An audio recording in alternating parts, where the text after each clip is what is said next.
Greetings! In this video I'm going to be painting a Terminator from the Emperor's Warbringers chapter. This chapter was requested by one of you guys. If you have a chapter you'd like me to try, let me know in the comments. I used a standard Terminator model for this guy, and specifically went simplistic with the paint scheme, figuring that the Emperor's Warbringers are more focused on results than personal heraldry and the like. I recreated their chapter armorial and 3D printed it onto a pauldron. Some information about that's in the video description. After assembly, I primed my model black like I usually do. Now onto the paint job itself.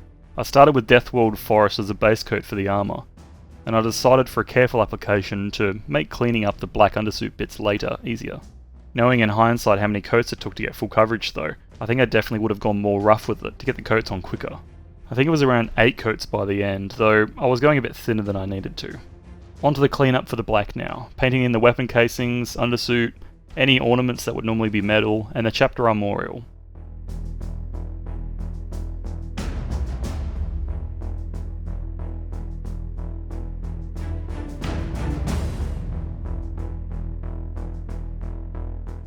Afterwards, I went back to Deathworld Forest to clean up and paint the winged skull on the Stormbolter. The specific colour of this chapter is a bit strange. Some examples show more of a brown and some more of a green. I went with the Adeptus Astartes Successor Chapter's example from 2015, which almost exactly matches the green I've used here. Now onto Ulthuan Grey for the white bits. Terminators are typically located in the first company, and Codex compliant markings often display a white helmet for veterans, so I started there. Afterwards I started to paint in a circle on the greave, which I made bigger twice before I was happy with the size. This chapter displays company markings on their greave, mimicking the style of Codex Astartes markings that are normally displayed on vehicles.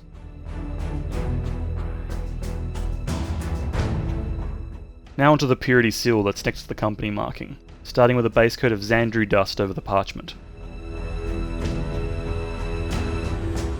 I followed that with a Shabti bone, covering most of the previous colour but leaving a bit showing through on the recesses, trying for a 3-dimensional look.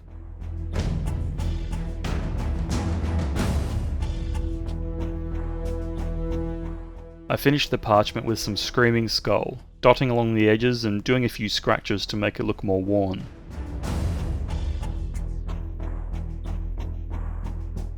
Next, for the wax, I used Screamer Pink as a base coat. I did a simple edge highlight with Pink Horror, as well as doing a tiny little bit in the middle.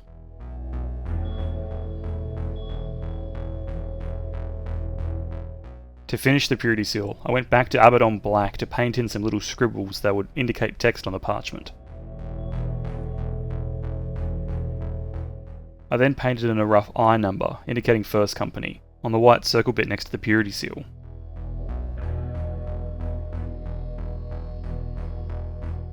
Now onto the Crux Terminatus. I started with a base coat of Mechanicus Standard Grey, blocking in the entirety of the shape.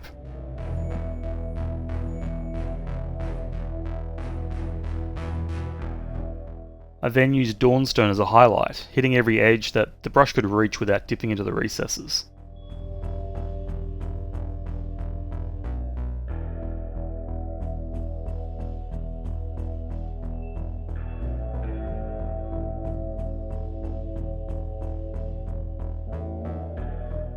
A final highlight was done with Administratum Grey, doing little dots along the edges as well as a light dry brush to help finish the job.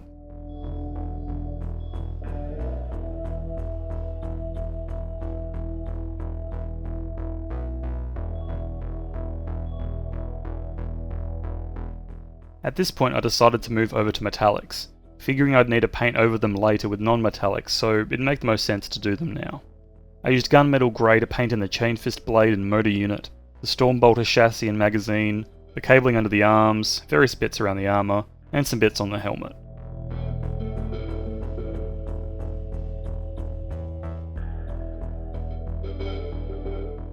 Next, I briefly switched to Retributor armour to paint in the bulk cartridges in the Stormbolter's magazine windows.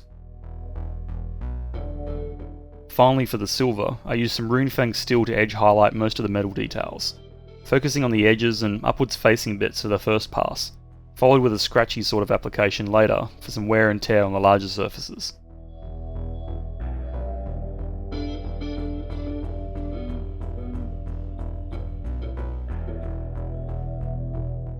I then went back to Ulthuan Grey to clean up around the helmet where I got some metal paint where it shouldn't have gone.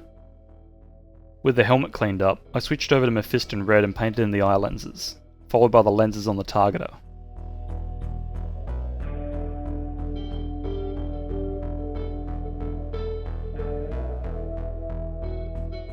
I followed that with a highlight of Evil Sunz Scarlet, covering most of the surface but leaving the edges and recesses of the previous colour.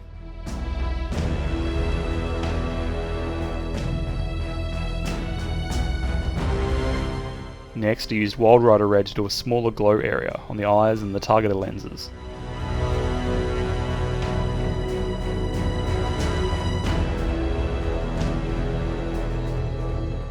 Finally, I used Lugganath Orange in an even smaller area as a point highlight. I went a bit too big on the eyes, but it'll be fine. I then went back to Ulthuan Grey once again to clean up where the red spilled over, which finishes the helmet for now.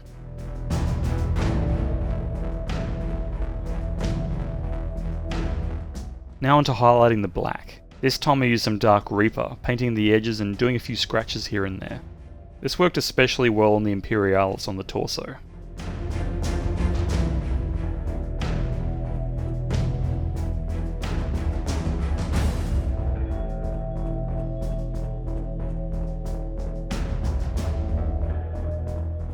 Next, I got some Death Guard green and applied a similar highlight over the armour itself. This is fairly subtle, especially with all the bright lights on it right now, but it serves nicely as both a highlight and as a basis for weathering further.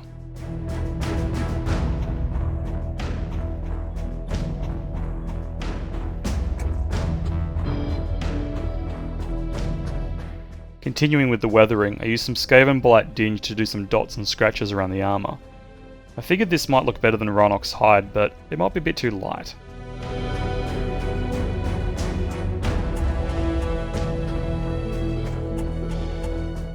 Finally, an application of the Sepia Enamel Paneliner from AK Interactive was in order, applied over the entire model. This helped reduce the flat look that was fairly noticeable, as well as adding some nice surface variation with the Grime effect.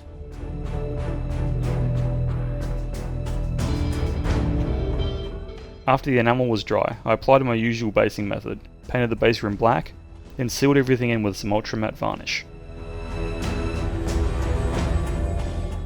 And here we have it! A Terminator for the Emperor's Warbringers chapter. I'm super pleased with this one. The dark olive drab green colour came out really nicely, especially after the enamel at the end. The weathering is very subtle, but I think that's a strength for this scheme. If I was doing this scheme without the enamel, I'd definitely want a wash like Agrax Earthshade, as the brown tone on the green really helps it keep in line with the colour plate references. Speaking of the colour plates, some examples of the Emperor's Warbringers show it with a more brown colour, almost completely ditching the green. There's a book colour with a very tan brown colour, for example, and some old references that are almost entirely brown, but I went with the reference that used the dark olive drab, figuring that there are a bunch of chapters I personally want to do with a brown that's similar to the other references, so it gives me some more chances to experiment. But anyway, that's all I've got for this video. Hope you stick around for the next one.